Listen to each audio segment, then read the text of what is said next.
આપણે જોઈએ આમાં બચ્ચા છે કે નહીં. કદાચ બોલતું તો એટલે હોવું જોઈએ.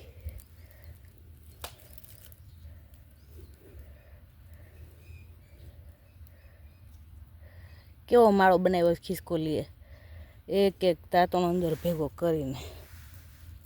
અત્યારે તો હજી કંઈ નીકળું નહીં. હા હા હા, અંદર છે છે છે છે છે છે, પણ આપણે બહુ હલાવતા નથી ભાઈ, હેરાન નથી કરતા એના બચ્ચાને. એકદમ નાનું એવું બચ્ચું છે.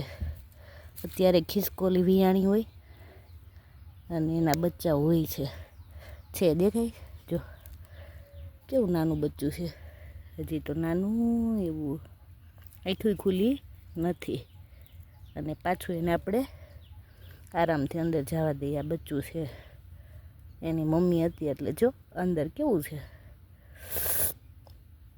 અને પાછું આપણે એને જરાક ઢાંકી દઈએ એટલે એની મમ્મી પાછું અહીં કવર કરી દે અને બીજું કોઈ હેરાન કરે નહીં. એની મમ્મીને ખબર હશે આ ઝાડે ચડી ગઈ છે એની મમ્મી, એટલે હવે નીચે આવશે તો આપણે અહીંયા જ મૂકી દઈએ એટલે પાછું એ જેમ હતું એમનેમ રહી જાય.